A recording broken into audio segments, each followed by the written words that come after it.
Namun dengan bertambahnya kementerian ini, nah ini sedang dipikirkan oleh saya yang bertanggung jawab untuk prasarana dan sarana, Ibu Menteri Menpan RB itu akan mengatur kementerian mana saja yang harus berpindah lebih dulu dan tidak semua bedol desa, tapi Direktorat Jenderal mana saja yang harus prioritas. Iya.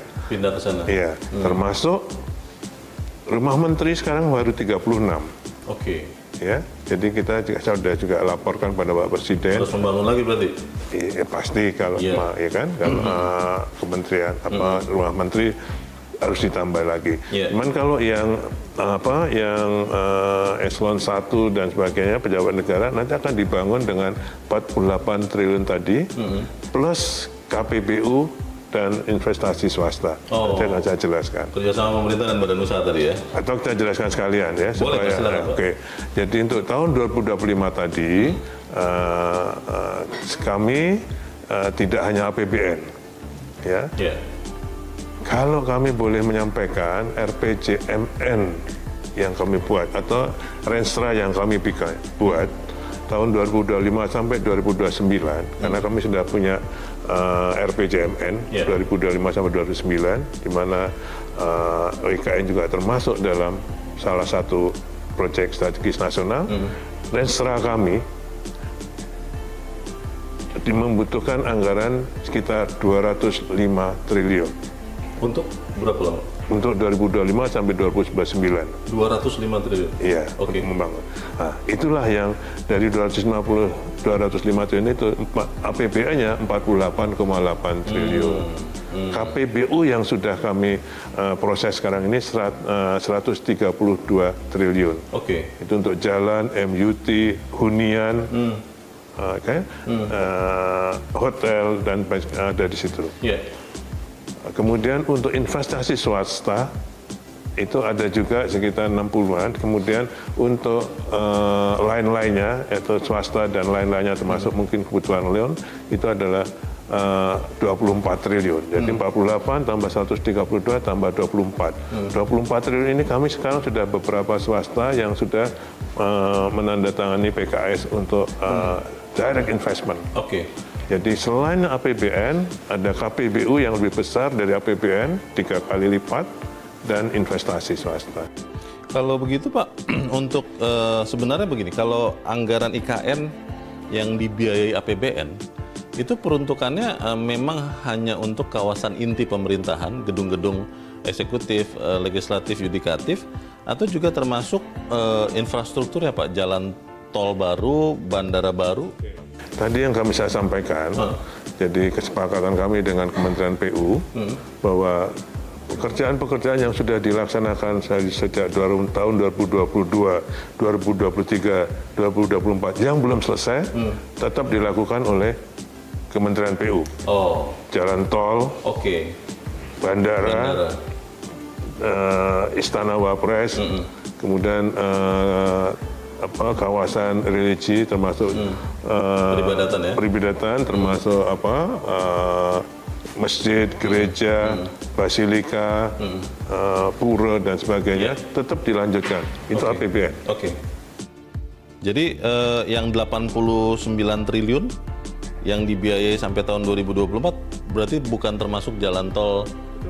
Sudah termasuk itu ya? Jadi itu, ini yang 89 triliun itu yang sering disalahartikan oleh masyarakat bahwa itu sudah 20%. Berarti dari 20% dari anggaran 466 triliun, itu bukan undang-undang, itu RPJMN. RPJMN 2019 sampai 2024. Ya kan? Kebutuhan IKN pada waktu itu dihitung oleh Bappenas 466 triliun. Dari situ APBN-nya diperkirakan 90 triliun. Itulah yang itu sebenarnya kalau tepatnya 19,3 triliun. Mungkin dibulatkan jadi 20 triliun. Loh, kalau APBN 90 triliun, sekarang sudah 89 triliun. Kok sudah mepet? Berarti ada tambahan.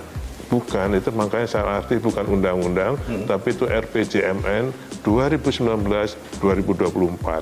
Artinya apa? Maksudnya bisa melebihi 466 triliun atau bagaimana Pak? Iya kan? itu tetap mungkin totalnya tetap dari 466. Oke. Ya. Nah, untuk yang 2025 sampai 2029 tadi yang saya sampaikan 205 tadi. Kita perhitungkan itu tadi. Oh. Jadi tidak maksud saya gini. Kan yang masih bingung itu adalah apakah dengan hampir terpenuhinya Pak plafon 20% dari APBN itu atau itu bukan undang-undang, Bos. Karena RPJMN tadi. RPJMN. Oke. Itu bukan undang-undang. Saya cek betul, Pak. Karena selalu jadi pertanyaan. Iya. Itu ternyata bukan undang-undang. Itu adalah RPJMN 2019-2024. Jadi maksudnya bisa melebihi itu berarti? APBN-nya? Karena bisa. Tergantung keputusan pemerintah? Iya kan? Oh, oke. Pelaksanaan dasar kan? Iya. Pak, ini tadi Pak Bas sudah sampaikan ya, di tahun 2024 ada tambahan anggaran 48,8 triliun ya Pak untuk IKN? Bukan tambahan Pak, sekali lagi. Oh, itu memang alokasi ya? Iya, kami usulkan, karena waktu beliau manggil saya untuk menjadi kepala IKN, menurut beliau tugas utamanya adalah menyelesaikan untuk yudikatif dan legislatif. Nah, kami hitung sama teman-teman deputi di sini, kebutuhannya itu adalah 48,8 triliun. Nah, kami usulkan itu kepada beliau untuk dari 48,8 triliun itu untuk 2025 kami perkirakan sekitar 14, sekian triliun. Karena saya perkirakan kalau DIPA-nya itu mulai efektif Maret, ya kan? Nanti lelang Juni misalnya baru mulai, kan penyerapannya nggak mungkin bisa besar. Jadi kami hanya mengusulkan 14, sekian. Di DIPA awal kami punya 6,3 sebelum efisiensi, sehingga kami membutuhkan 8,1 tambahannya. Nah itu Pak.